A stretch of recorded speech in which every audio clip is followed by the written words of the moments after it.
প্রায় 130 জন লোকের জন্য আমরা 17 কেজি চাউল রান্না করব। আর 17 কেজি চাউল জিরা চাউল যেটা বা ফলার চাউল বলা হয়, ছোট ছোট যেটা, সেটা তো এখানে হিসাব অনুযায়ী প্রতি 1 কেজি চাউলের জন্য 1.5 লিটার পানি।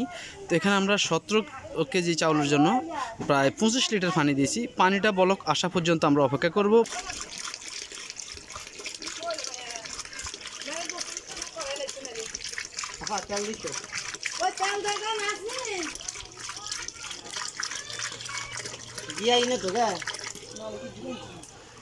পানিটা বলক এসে গেছে, পুরোপুরি বলক আসার পর আমরা যেহেতু এর সাথে আমরা বাটার দেবো, যদি বাটার না হয় তাহলে আপনার আরও 2 লিটার তেল বেশি দিতে হবে। এর সাথে এবার কিছু কাঁচামরিচ দিয়ে দিলাম, সাথে কিছু গরম মশলা দিয়ে দেবো। এখন লবণ দেওয়া হচ্ছে, পরিমাণ মতো লবণ 17 কেজি চাউলের জন্য।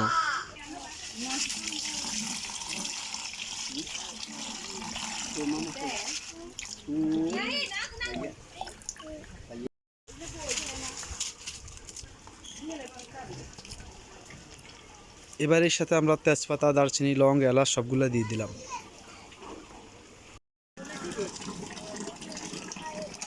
সাথে আরও কিছু মিল করে দিচ্ছি, প্রায় আধা লিটার পরিমাণ।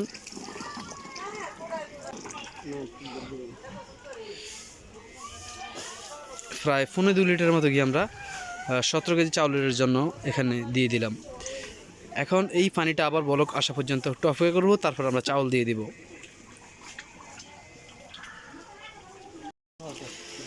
আধা কেজি দুধের গুঁড়া দিয়ে দিচ্ছি আমরা। আপনারা চাইলে কিন্তু লিকুইড দুধ দিতে পারেন, সেক্ষেত্রে পরিমাণ বাড়াতে হবে। যেমন 3 লিটার দুধ লাগবে, মানে আধা কেজি গুঁড়া দুধ। আর যদি না হয় 2.5 লিটার বা 3 লিটার লিকুইড দুধ দিলে হবে, তরল দুধ।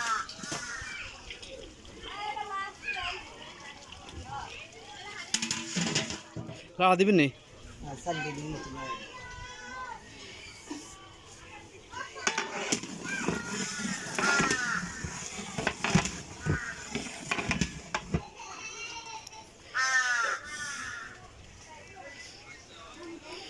আসলে আমি যেই স্থানে আছি এই স্থানে প্রচণ্ড বাতাসটা একটু ঘুরে, আর ধোঁয়া আমাকে ভিডিও করতে বিরক্ত করে, যার জন্য আমি ঘুরে ফিরে এদিক সেদিক নিয়ে ভিডিও করতে হয়। তো আমরা এখন চাউল দিয়ে দিলাম। তো 17 কেজি চাউলটা আগে থেকে আমরা ধুয়ে রাখছি। আপনারা একটা ধোয়া দিয়ে দিবেন, বেশি ধুবেন না, 2-3 বার ধুবেন না, একবার ধোয়া দিবেন। জাস্ট একবার ধোয়া দেওয়ার পর এবার আমরা যেই পোলাওর চাউলগুলো বা জিরা চাউল যেটাকে হয়, কালো জিরা, সেই চাউলটা এবার আমরা দিয়ে দিলাম। একে একে সবগুলো চাউল আমরা দিয়ে দেবো।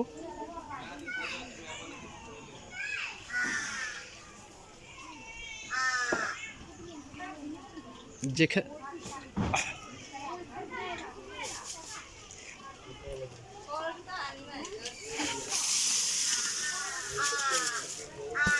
যেহেতু এটা বিয়ে বাড়ির রান্না, সেজন্য এই পদ্ধতি, এই সিস্টেম। আর আপনারা যদি 2-1 কেজি চাউল রান্না করেন সেক্ষেত্রে কিন্তু একটু ভিন্ন রকম হবে। এখানে 17 কেজি চাউল 130 জন ব্যক্তির জন্য।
ঢাকনা দিবেন।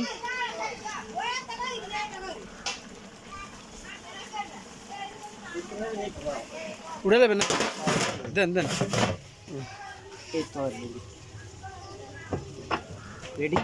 বিসমিল্লাহ। হ্যাঁ,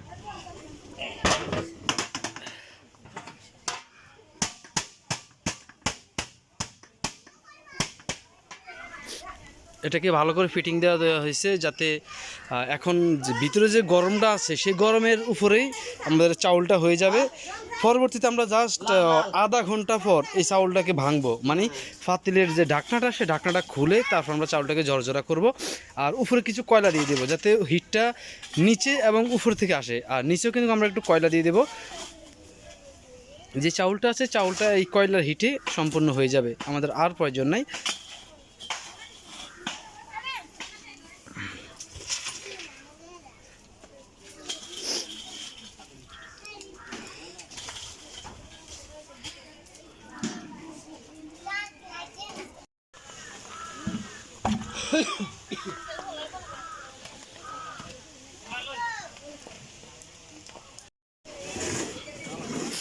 এবার আমরা প্রায় 30 মিনিট রাখার পর এখন আমরা ঢাকনাটা খুলে দিলাম। আর ঢাকনা খোলার পর দেখেন এখানে আমাদের যে চাউলগুলো সম্পূর্ণ চাউল একবার পুরোপুরি সিদ্ধ হয়ে গেছে।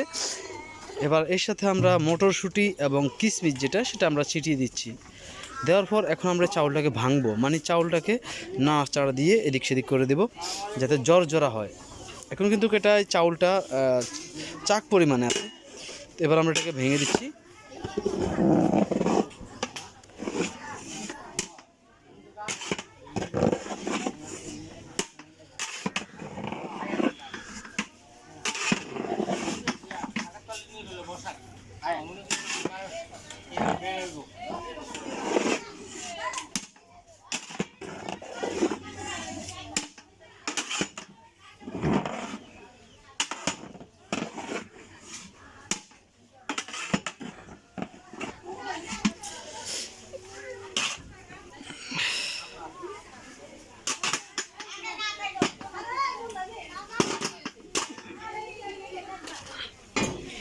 আর ঢাকনা দিবেন না।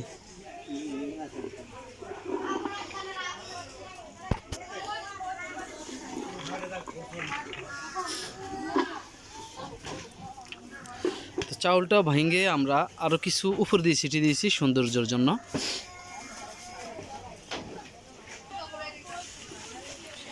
এবার আবার আমরা এটাকে ঢাকনা দিয়ে দেব। বাস আমাদের সম্পূর্ণ কাজ শেষ। এখন জাস্ট পরিবেশনের সময় আমরা এই ঢাকনাটা খুলে প্লেটে করে সবাইকে পরিবেশন করব।